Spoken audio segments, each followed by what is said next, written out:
L'aéroport international Ouagadougou-Donsen est en chantier.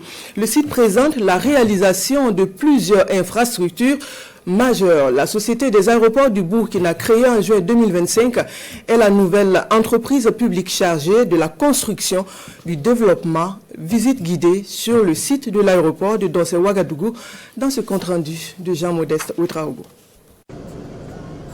Au cœur de plus de 4400 hectares, le futur aéroport international de Ouagadougou-Donsen incarne les ambitions de Burkina Faso en matière de transport aérien. Un chantier d'envergure internationale, aujourd'hui à l'arrêt, mais au centre de toutes les attentions.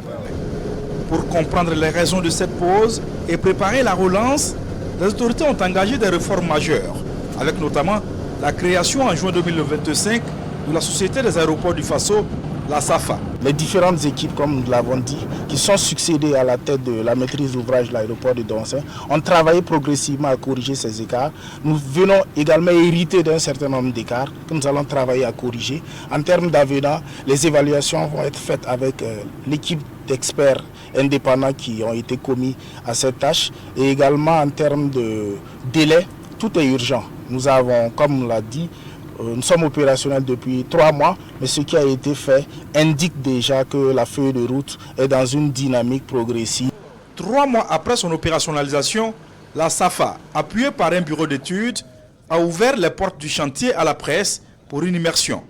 On n'a pas besoin d'avoir par exemple des citernes qui vont passer sur les parkings et éviter donc les dépôts souvent de lubrifiants qui puissent souvent attaquer la chaussée. Sur le chantier, les acquis sont visibles. La piste d'atterrissage longue de 3,5 km est entièrement réalisée, tout comme les parkings avions, les zones fret et plusieurs voies d'accès. Mais le constat révèle aussi des anomalies. Ici, une dalle s'était effondrée. Là, des infrastructures techniques présentent des défaillances, notamment la tour de contrôle, la station de pompage, le château d'eau ou encore les miradors qui avaient été construits sans escalier. Heureusement, il y a eu réparation. Et que dire de ce canal d'évacuation d'eau rongé par l'érosion qui nécessite une réhabilitation? Le projet d'aérogare, lui, censé accueillir à terme plus d'1,5 million de passagers par an, soulève également des interrogations sur ses dimensions. Donc cette partie, conviendrait que notre premier diagnostic, c'est que ce n'est pas profond.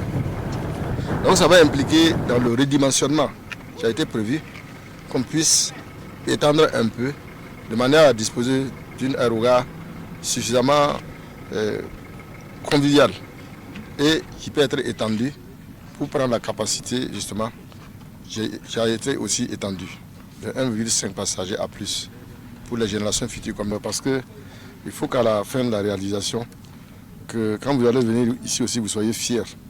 Face à ces insuffisances, la SAFA annonce des mesures fortes pour relancer les travaux et sécuriser les ouvrages. Dans notre démarche et dans notre vision que nous partageons, qui est celle des plus hautes autorités, c'est que l'aéroport est devenu une infrastructure de souveraineté pour un pays. Donc aujourd'hui, nos rêves sont alignés par rapport aux ambitions que nous souhaitons pour notre pays. Ça veut dire qu'on aura dans les meilleurs délais une conception architecturale qui sera digne du Burkina Faso au niveau que nous souhaitons pour nous et pour les générations à venir. En attendant le premier vol inaugural, la SAFA promet le redémarrage des travaux dans un bref délai. Un pas très décisif vers l'achèvement de la construction de l'aéroport international Ouagadougou-Donsen.